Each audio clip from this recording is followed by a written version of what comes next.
Welcome to SR7 TV news బులెటిన్ల ముందుగా headlines.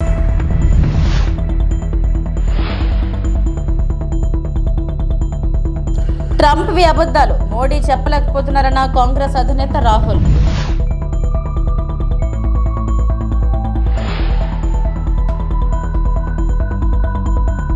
నెల్లూరులో వైఎస్ జగన్ పర్యటన.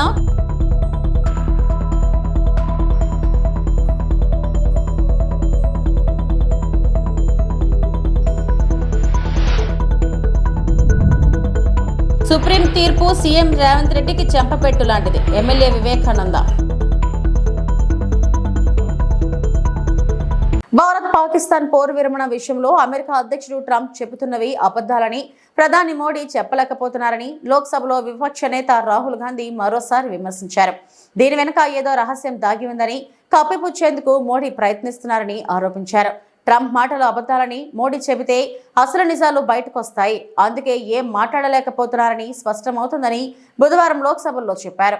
భారత్ పాకిస్తాన్ మధ్య కాల్పుల విరమణకు తానే కారణమయ్యారని ట్రంప్ పదే పదే చెప్పడంపై విపక్షాలు మరోసారి మండిపడ్డాయి. President Trump has stated a fact. What more do you, why are you asking this question? लेकिन 25% टैरिफ लगाया प्लस पेनल्टी भी लगा दी. Dead economy. Are you people not aware of this? आपको ये मालूम नहीं है कि इंडियन इकोनॉमी डेड इकोनॉमी है? कोई कंफ्यूजन है आप में? पूरी दुनिया जानती है कि Indian economy is dead economy और बीजेपी ने इकोनॉमी को खत्म कर दिया है. क्यों खत्म किया है? अदानी जी की मदद करने के लिए खत्म किया है. तो आप लोग हैरान क्यों लग रहे हो? देखिए, आप एक चीज देखिए, फॉरेन मिनिस्टर भाषण करते हैं, we have a genius foreign policy. ठीक है, एक तरफ अमेरिका आपको गाली दे रहा है, दूसरी तरफ चाइना आपके पीछे पड़ा हुआ है, तीसरी तरफ जब आप पूरी दुनिया में डेलीगेशन भेजते हैं तो पाकिस्तान को एक भी देश कंडेम नहीं करता है. कैसे चलाने देश को? ये लोग चलाना ही नहीं आता है. टोटल कंफ्यूजन है. ट्रंप का एक बार भी नाम नहीं लिया उन्होंने. ट्रंप का नहीं लिया, चाइना का नाम नहीं लिया, ये नहीं बोला कि किसी भी देश ने पाकिस्तान को कंडेम नहीं किया. पाकिस्तान के जो मिलिट्री जो चीफ हैं, जिन्होंने मतलब ये पहलगाम का काम करवाया है, उसके साथ मतलब ट्रंप लंच खा रहा है और ये कह रहे हैं कि बड़ी सक्सेस हुई हमारी. मतलब कौन सी सक्सेस हुई है? सर, हमारे एमएसएमई को, स्मॉल सेक्टर्स को झटका नहीं लगेगा इससे जो टैरिफ हो रहा है, लगा रहा है, और अमेरिका हमें वहां से डिक्टेट कर रहा है कि हम टैरिफ लगाएंगे, पेनल्टी लगाएंगे. इसके हमारे एमएसएमई पे हमारी आप सोचिए ना, आप एक बड़ा सवाल समझिए, जो मेन सवाल है.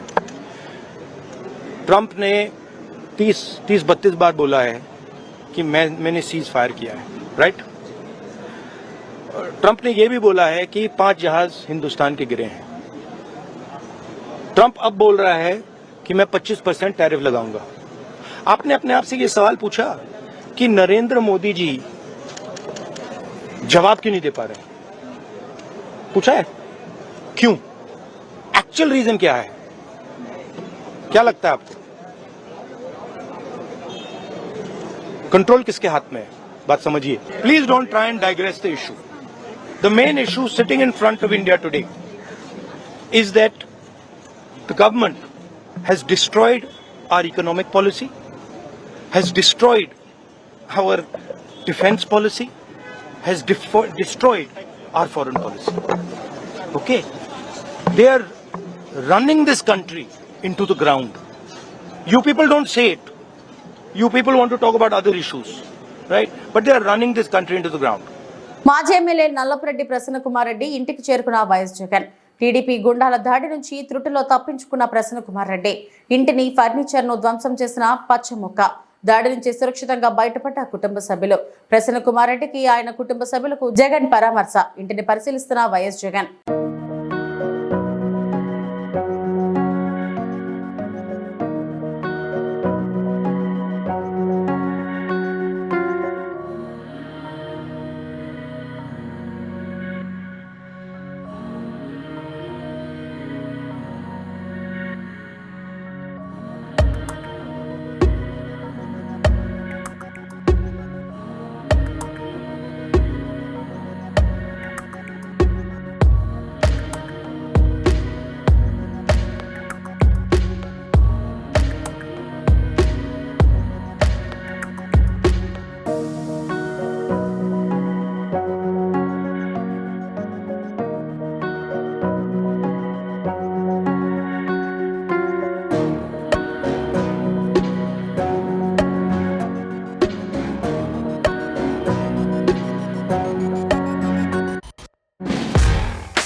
తెలంగాణలో పార్టీ మారిన ఎమ్మెల్యేల అనర్హత వేటు పిటిషన్పై సుప్రీంకోర్టు ఇచ్చిన తీర్పుపై బీఆర్ఎస్ నేతలు స్పందిస్తున్నారు. ఈ అనర్హత పిటిషనర్లపై 3 నెలల్లోపు స్పీకర్ నిర్ణయం తీసుకోవాలని సుప్రీంకోర్టు ఇచ్చిన తీర్పు సీఎం రేవంత్ రెడ్డికి చెంపపెట్టు లాంటిదని బీఆర్ఎస్ ఎమ్మెల్యే కేపీ వివేకానంద పేర్కొన్నారు. ఎమ్మెల్యే వివేకానంద తెలంగాణ భవన్లో ఇవాళ మీడియాతో మాట్లాడారు. మరి స్పీకర్ గారి దగ్గర పెండింగ్ ఉన్నది అనే ఉద్దేశంతో హైకోర్టుకి అదేవిధంగా సుప్రీంకోర్టుకి బీఆర్ఎస్ పార్టీ మరి లీగల్ సెల్ అప్రోచ్ అయ్యి దీంట్లో తగు న్యాయం చేయాలని చెప్పేసి చేసిన అభ్యర్థనని ఈరోజు సుప్రీంకోర్టు స్వీకరించి ఇచ్చిన తీర్పుని బీఆర్ఎస్ పార్టీ స్వాగతిస్తూ ఉంది. సుప్రీంకోర్టు యొక్క తీర్పు సంచలన తీర్పు, ఇది ల్యాండ్ మార్క్ జడ్జిమెంటు. గతంలో ఇలాంటి విషయాల్లో అనర్హత వేటు వేసే విషయంలో ఎవరైతే పార్టీ ఫిరాయించినటువంటి ప్రజాప్రతినిధులు వేరే రాష్ట్రాల్లో కూడా చాలా సందర్భాలు ఎమ్మెల్యేలు కానీ ఎంపీలు కానీ చేసిన సందర్భంలో సుప్రీంకోర్టు గతంలోనే ల్యాండ్ మార్క్ జడ్జిమెంట్ 3 నెలల్లో తీర్పు తీసుకోవాలని చెప్పేసి ఉన్నటువంటి ఒక జడ్జిమెంట్ని పునరావృతం చేస్తూ ఇంకా చాలా మరి స్పష్టంగా మరి నిర్ణయం తీసుకోవాలని చెప్పి స్పీకర్ని ఆదేశించడం అనేది మరి ఒక దేశ చరిత్రలోనే మరి ఒక మొదటి తీర్పు, ఇది సంచలన తీర్పు ఇది. మరి దీన్ని బీఆర్ఎస్ పార్టీ, తెలంగాణ సమాజం, దేశమంతా కూడా మరి స్వాగతించి మరి దీనిపైన తగు నిర్ణయం తీసుకోవాలని చెప్పేసి కూడా మరి సందర్భంగా బీఆర్ఎస్ పార్టీ నుంచి మనవి చేస్తూ ఉన్నాం. 3 నెలలు వ్యవధి స్పీకర్కి సుప్రీంకోర్టు పెట్టినా నేను ఈరోజు ముఖ్యమంత్రి గారికి చెప్తా ఉన్నాను, ముఖ్యమంత్రి గారికి సూచిస్తూ ఉన్నాను, మీరు ప్రజాస్వామ్యం పైన గౌరవం ఉంటే, మీ యొక్క పరిపాలన పనితీరుపై నమ్మకం ఉంటే 3 నెలలు స్పీకర్ నిర్ణయం గురించి వెయిట్ చేయకుండా తక్షణం ఈ 10 మంది ఎమ్మెల్యేలని రాజీనామాలు చేపించి మరి ఎన్నికలకు వస్తే ఈ యొక్క శాసన వ్యవస్థ, ఒక డెమోక్రటిక్ సిస్టంలో మన పార్లమెంటరీ ఒక వ్యవస్థ గౌరవాన్ని కాపాడిన వాళ్ళ అవుతామని చెప్పి ఈ సందర్భంగా నేను ముఖ్యమంత్రి గారికి సూచిస్తూ ఉన్నాను. ఒకానొక సందర్భంలో ముఖ్యమంత్రి గారు అసెంబ్లీలో 10 మంది ఎమ్మెల్యేలు పార్టీ ఫిరాయించినారు, బీఆర్ఎస్ పార్టీలో గెలిచి కాంగ్రెస్లోకి వచ్చినారు, ఉప ఎన్నికలు ఎలా వస్తాయి అధ్యక్ష అని చెప్పి అసెంబ్లీలో ప్రశ్నించినాడు. ఈరోజు ముఖ్యమంత్రి గారికి సుప్రీంకోర్టు చెంపపెట్టు లాంటి సమాధానం ఇస్తూ ఉప ఎన్నికలు ఎలా వస్తాయో సమాధానం వారి తీర్పు ద్వారా లభించింది ఈరోజు ముఖ్యమంత్రి గారికి అని చెప్పి సందర్భంగా మనవి చేస్తూ ఉన్నాను. న్యాయ వ్యవస్థను కూడా శాసించే విధంగా ముఖ్యమంత్రి గారు మాట్లాడిన తీరుని సమాజం అంతా కూడా సభ్య సమాజం అంతా కూడా చూసిన సంగతి గుర్తు చేస్తూ ఉన్నాం. వారు ఆ రోజు ఉపన్యాసం చూసి ఆశ్చర్యపోయినారు. కోర్టులో కేసు ఉండంగా, అనర్హత పిటిషన్లో పెండింగ్ ఉండంగా వారిని ఇలా ఎలక్షన్స్ వస్తాయని వారి కోర్టు తీర్పునే కేసు పెండింగ్ ఉండంగా కూడా ఎలా ఎన్నికలు వస్తాయని చెప్పి, అంటే న్యాయ వ్యవస్థనే శాసించే విధంగా, న్యాయ వ్యవస్థనే ప్రశ్నించే విధంగా, న్యాయ వ్యవస్థనే అవమానించే విధంగా ముఖ్యమంత్రి గారు మాట్లాడిన మాటల్ని సుప్రీంకోర్టు కూడా తప్పుపట్టిన సంగతిని ఈ సందర్భంగా నేను మనవి చేస్తాను. గతంలో పట్టింది, ఇప్పుడు కూడా సుప్రీంకోర్టు ముఖ్యమంత్రి గారు మాడిన మాటల్ని తప్పుపట్టింది. మేము పదే మొదటి నుంచి చెప్తా ఉన్నాం, ముఖ్యమంత్రి గారి యొక్క మాట తీరు, ముఖ్యమంత్రి రేవంత్ రెడ్డి గారి యొక్క వ్యవహార శైలి, ఇది రాష్ట్ర ప్రతిష్టని మంటగలిపే విధంగా ఉంది అని చెప్తా ఉన్నాము. దానికి ఒక ఉదాహరణ, శ్రీశైలం ప్రాజెక్ట్ పూర్తి స్థాయి నీటి మట్టానికి చేరుతుండటంతో 8 గేట్లు 10 అడుగుల మేర ఎత్తి 2,92,370 క్యూసెక్కుల వరద నీటిని అధికారులు దిగువ నాగార్జున సాగర్ కు వదిలారు. ఎగువ నుంచి 2,76,641 క్యూసెక్కుల వరద నీరు ప్రాజెక్టులోకి వచ్చి చేరుతుండటంతో నీటి నిల్వ 883 అడుగులకు చేరుకుంది. ప్రాజెక్ట్ పూర్తి స్థాయి నీటి నిల్వ 885 అడుగులు. ప్రస్తుతం ప్రాజెక్టులో నీటి నిల్వ సామర్థ్యం 204.7880 కాగా టీఎంసీల నీరు పూర్తి స్థాయి సామర్థ్యం కలిగి ఇప్పటి వరకు 2015.8070 టీఎంసీలు ఎగువ నుంచి భారీగా వస్తున్న నీటిని దృష్టిలో ఉంచుకొని 8 గేట్ల ద్వారా 2,92,370 నీటిని సాగర్ జలాశయానికి నీటిని వదిలారు. కుడి ఎడమగట్టు విద్యుత్ కేంద్రాలలో విద్యుత్ ఉత్పత్తి ద్వారా 66,896 క్యూసెక్ల నీరు వదిలేశారు. గతేడాదితో పోలిస్తే ఈ ఏడాది శ్రీశైలానికి వరద నీరు జూలై నెలలో పూర్తి స్థాయికి చేరుకోవడం, వీటిని దిగువ వదిలివేయడం విశేషం. సందర్శకులు డ్యామ్ గేట్లు ఎత్తడంతో సందర్శకులు కోలాహలంగా నెలకొంది.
ఆగస్టు 2వ తేదీన ముఖ్యమంత్రి చంద్రబాబు నాయుడు దర్శి పర్యటన సందర్భంగా హెలీప్యాడ్ స్థలం, బహిరంగ సభ స్థల పరిశీలన చేస్తున్న మంత్రి డోలా బాల వీరాంజనేయ స్వామి, జిల్లా కలెక్టర్ తమీం అనర్సియా, TDP incharge doctor Gottipati Lakshmi, యువ నాయకులు Lalit Sagar, RTO, revenue, municipal, police అధికారి యంత్రాంగం ఆగస్టు 2న దర్శి నియోజకవర్గంలో అన్నదాత సుఖీభావ పథకం ప్రారంభించేందుకు మన ప్రీతమ ముఖ్యమంత్రి వర్యులు నారా చంద్రబాబు నాయుడు పర్యటన ఏర్పాట్లను పర్యవేక్షిస్తున్న గౌరవ సాంఘిక సంక్షేమ శాఖ మంత్రులు డోలా బాల వీరాంజనేయ స్వామి మరియు జిల్లా collector Tameem Ansariya, Darsi incharge doctor Gottipati Lakshmi, TDP యువ నాయకులు తదితరులు పాల్గొన్నారు.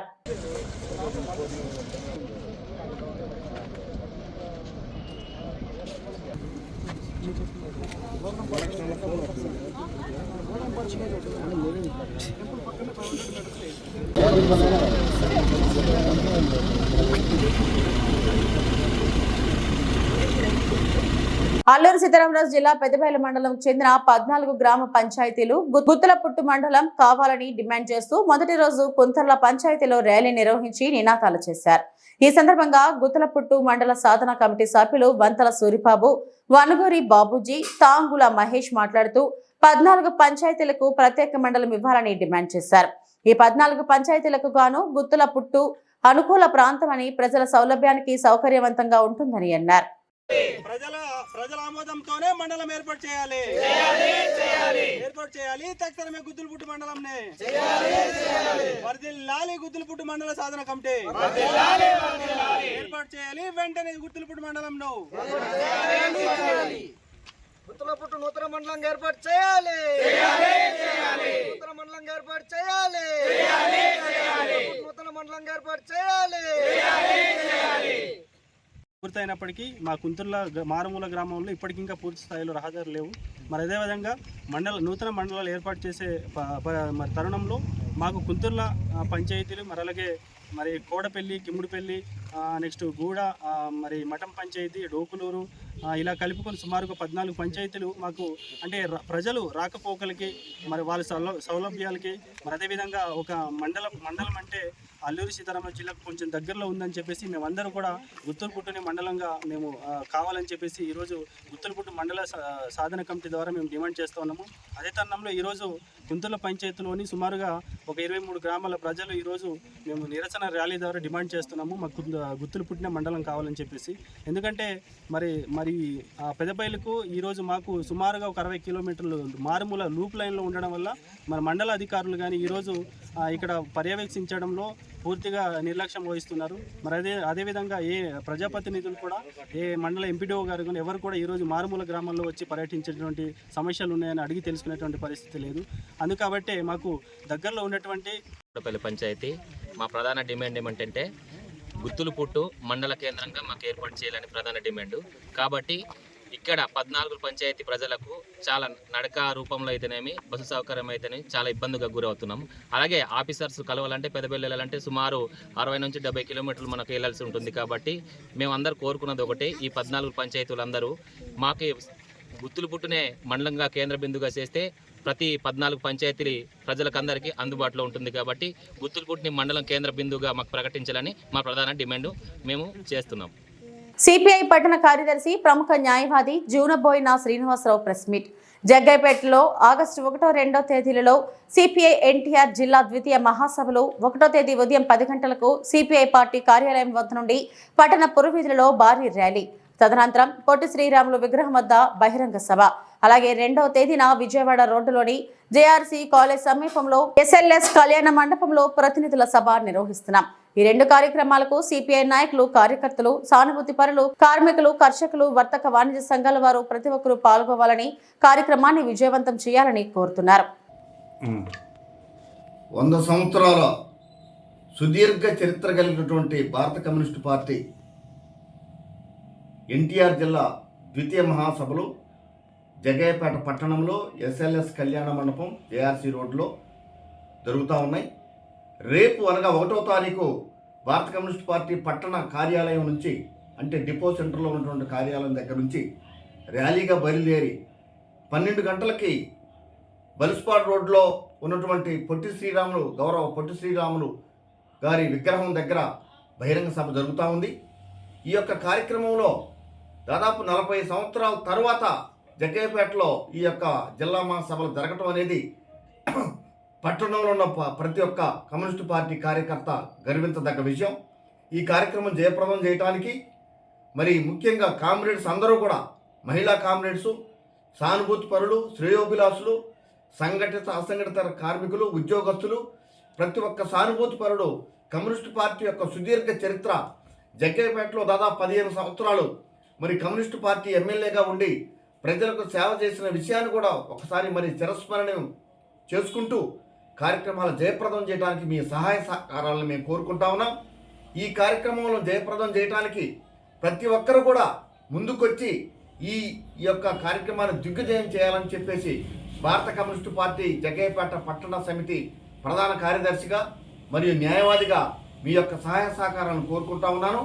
అంతేకాకుండా గతంలో దాదాపు మరి 100 సంవత్సరాల చరిత్రలో కూడా ఈ జగ్గయ్యపేటలో దాదాపు 10-15 సంవత్సరాల నుంచి ప్రతి ఒక్క సమస్య, ప్రయోజనాలకు సంబంధించిన ప్రతి ఒక్క సమస్యను కూడా సిపిఐ ముందుండి మరి బయటికి తీసి ప్రభుత్వం దృష్టికి తీసుకొచ్చి ప్రజలకు న్యాయం చేయడానికి ఎంతో వ్యయ ప్రయాసాలు కోర్చి మరి కార్యక్రమాలు ముందుకు జరిపించాం. ప్రతి ఒక్క ప్రజలు కూడా భారత కమ్యూనిస్టు పార్టీ నిస్వార్థంగా, నిక్కచ్చిగా, నిజాయితీగా చేస్తున్నటువంటి ప్రజలకు తరపునటువంటి పోరాడుతున్నటువంటి పోరాటాలను గమనించి కార్యక్రమం జయప్రదం చేసి ప్రజాస్వామ్యంలో భారత కమ్యూనిస్టు పార్టీ యొక్క సముచిత స్థానాన్ని మీరందరూ ఇవ్వాలని కోరుకుంటా ఉన్నాను. మహబూబాబాద్ నగర్ 108 వాహనంలో ఆక్సిజన్ అందక రైతు మృతి. 108 వాహనంలో ఆక్సిజన్ అందక ఓ రైతు మృతి చెందిన విషాదకర ఘటన మహబూబ్ నగర్ జిల్లాలో జరిగింది. వివరాల ప్రకారం బుధవారం మూసాపేట్ మండలం నిజాల్పూర్కు చెందిన బోసయ్య తన వ్యవసాయ పొలంలోని పనిచేస్తుండగా అస్వస్థతకు గురయ్యాడు. హుటాహుటిన 108 వాహనం ద్వారా జిల్లా కేంద్రానికి తరలిస్తుండగా ఆక్సిజన్ అందక వాహనంలోనే మృతి చెందాడు. ఆక్సిజన్ వాహనాలు ఎందుకు నడుపుతున్నారంటూ సిబ్బందిపై మృతుడి కుటుంబ సభ్యులు ఆగ్రహించారు.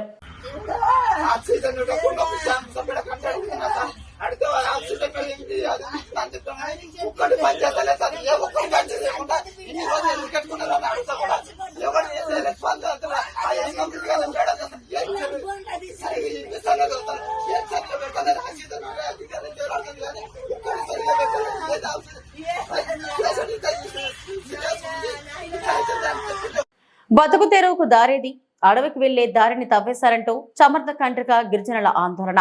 సత్తివేడు మండలంలోని పీవీపురం పంచాయతీకి చెందిన చమర్ద కండ్రిక గిరిజన కాలనీ నుండి అడవికి వెళ్లే దారిలో Lakshmi Narasimha blue metals quarry తవ్వేశారంటూ సిపిఐ నియోజకవర్గ కార్యదర్శి చిన్ని రాజ్తో కలిసి కాలనీ వాసులు ధర్నా నిర్వహించారు. చమర్తి కండ్రిక గిరిజనులు సిపిఐ నాయకులతో కలిసి బుధవారం నాడు కాలనీ సమీపంలోని లక్ష్మీ నరసింహ క్వారీ వద్ద ఆందోళన చేపట్టారు. ఈ సందర్భంగా గిరిజనులు మాట్లాడుతూ తరతరాలుగా గిరిజన కాలనీ నుండి బతుకు తెరువు కొరకు అడవిపై ఆధారపడుతున్నామన్నారు. అడవికి వెళ్లడానికి అనేక తరాల నుండి ప్రస్తుతం లక్ష్మీ నరసింహ క్వారీ కంపెనీ తవ్వకాలు చేపడుతున్న సర్వే నెంబర్ 136, 137 అను ప్రభుత్వ భూములను వాడుతున్నామన్నారు. అయితే ప్రస్తుతం ఈ భూములలో బ్లూ మెటల్ క్వారీ తవ్వకాలు జరపడం ద్వారా తమకు దారి లేకుండా చేశారంటూ వాపోతున్నారు. స్థానిక పంచాయతీ ఉపాధ్యక్షుడు దామురాజు మాట్లాడుతూ గ్రామం మొత్తానికి అడవికి వెళ్లడానికి ఇదే ప్రధాన దారి కనుక అధికారులు స్పందించి న్యాయం చేయాలన్నారు. ఈ కార్యక్రమంలో ఏవైఎఫ్ నాయకులు మురళి, చంద్ర, ధనుంజయ్ చెట్టి, లక్ష్మి, పోలమ్మ, చెంచయ్య, పలువురు గిరిజనులు పాల్గొన్నారు. అక్రమంగా జరుగుతున్న క్వారీల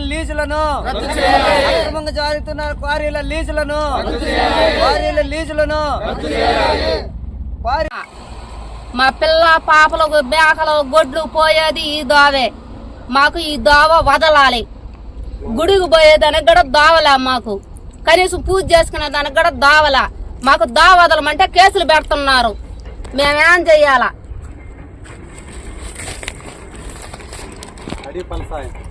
మేము అడిగి పోయేవాళ్ళు. మేము పొద్దుపోతే తెల్లారితే ఈతకు బావాలా. ఈ దోవ వదలమంటే మీకు దోవ లేదు, ఏమీ లేదు అని ఆడ దాకా వదిలినారు. మళ్ళీ ఆడగడ కొడేసినారు బక్క. మేము ఈ దోవలు ఎట్ట బావాలా? ఇట్ట దిరుక్కొని ఇట్ట బమ్మంటారు. అది తప్పితే ఏడు దోవ వదిలినారు, ఏడ కొడేసినారు బక్క. ఆ దోవలో మేము ఎట్ట పోయి మేము ఎట్ట బతకాలి? మేము బేదా సాదా చెప్పండి సార్, ఎట్ట బతకాలా? వాళ్ళకి తెలదా మనం డబ్బులు సంపాదించుకుంటున్నామే, ఆ బేదా సాదా ఎట్ట బతకాలా అని వాళ్ళకి తెలదా? ఫస్ట్ దోవ ఉన్నిందే వాళ్ళకి వదలాలని చెప్పేసి వాళ్ళకి తెలదా? ఫస్ట్ నుంచి కూడా అడుక్కుంటున్నాం కదా. మాకు ఈ దోవ వదిలేస్తే మీరు ఎట్టన్నా కొట్టుకోండి అని చెప్పేసి అన్నాం కదా. వాళ్ళు వదిలినారు మాకా? ఏడ వదిలినారు మాకా? జిల్లా సత్తివేడు నియోజకవర్గంలోని పివిపురం పంచాయతీ సమర్థ కేంద్రిగా ఈ ప్రాంతం అంతా కూడా ఇక్కడ 3 క్వారీలు ఉన్నాయి. జేకే స్టోన్ క్రషర్ అని ఒకటి, 7 హిల్స్ అని ఒకటి, లక్ష్మీ బాలాజీ అన్నది ఒకటి ఉంది. కానీ మధ్యలో గిరిజన సెంటర్ ఉంది. దాదాపు 50 కుటుంబాలు అక్కడ నివసిస్తూ ఉన్నారు. ఇక్కడ నివసిస్తూ ఉంటే ఈరోజు గిరిజన కుటుంబాలంతా కూడా కొండకు పోయి ఫలసాయం తెచ్చుకునేవాళ్ళు. ఈతాకు, మారేడుగడ్డలు, నెల్లికాయలు, అడవి మామిడికాయలు, రకరకాల ఫలసాయాలు తెచ్చుకొని వాళ్ళు అమ్ముకొని వాళ్ళ జీవనాన్ని సాగించేటటువంటి వాళ్ళకి దారి ఉంటే ఈ పక్క నుంచేమో 7 హిల్స్ అయినా, ఈ పక్క నుంచేమో జేకే స్టోన్ క్రషర్ అనేటటువంటి ఆయనతో లోడేస్తున్నారు. ఇదంతా చూస్తే ఇక్కడ దారి లేకుండా ఈరోజు గిరిజనులు అడవికి పోవడానికి వీలు కాదు. వాళ్ళకి వాస్తవంగా అక్కడ దేవుడు కూడా ఉన్నాడు. సిద్ధలయ్య గుడి ఉంది. శివరాత్రికి పోయి గుడికి పోతారు అందరూ కూడా. ఆయన ఆ దేవుడికి పోయేదానికి కూడా దారి లేకుండా చేశారు. వాస్తవంగా అటవీ హక్కుల చట్టం ప్రకారం గిరిజనులు దాదాపు 70 ఏళ్ల పాటు వాడుకుంటే వాళ్ళకి ఆ రోడ్డు కానీ, గుంట నీళ్లు కానీ, లేకపోతే వాళ్ళు వాడుకునే దేవుడు స్థలం కానీ ఏదైనా వాళ్ళకి ఇవ్వాలని కేంద్ర ప్రభుత్వం చట్టం చేసింది పార్లమెంట్లో. అటవీ హక్కుల చట్టం ప్రకారం వాళ్ళకు ఉండాలని. మల్కాజ్గిరి డిప్యూటీ కమిషనర్ ఆదేశాల మేరకు ఫుట్పాత్ ఆక్రమణలు తొలగించిన టౌన్ ప్లాన్ అధికారులు సికింద్రాబాద్ అల్వాల్ మండలం నేరేడ్మిట్ డివిజన్ ఏప్రిల్ బాబూజీ నగర్ నుండి శ్మశాన వాటిక చివరి వరకు ప్రధాన రహదారి ఇరువైపు ఫుట్పాత్ ఆక్రమణలపై జీహెచ్ఎంసీ అధికారులు కొరడా జులిపించారు. ఇష్టానుసారంగా ఫుట్పాత్లు రోడ్డు ఆక్రమిస్తే కఠిన చర్యలు తీసుకుంటామని ఉన్నతాధికారులు హెచ్చరించారు. మల్కాజ్గిరి డిప్యూటీ కమిషనర్ ఆదేశాలతో టౌన్ ప్లానింగ్ అధికారులు పోలీస్ బందోబస్తు నడుమ జేసీబీలతో ఏప్రాల్ వాటర్ ట్యాంక్ నుండి శ్మశాన వాటిక వరకు ఉన్న అక్రమ నిర్మాణాలను తొలగించారు. ఈ కార్యక్రమంలో టౌన్ ప్లానింగ్ అధికారులు, పోలీసు ఉన్నతాధికారులను, సిబ్బంది తదితరులు పాల్గొన్నారు.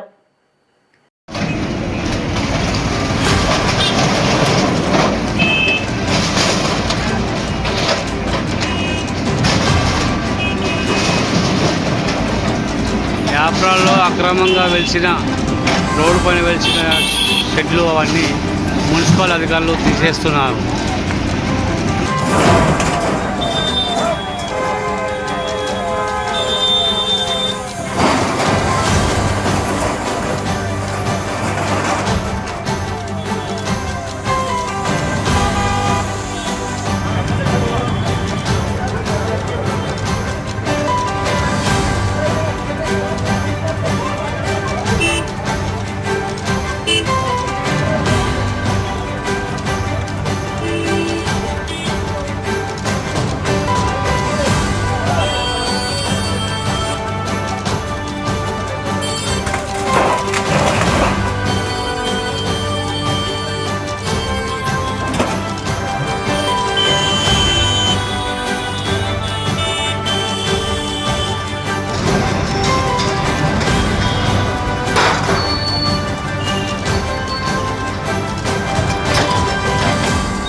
డైరీ.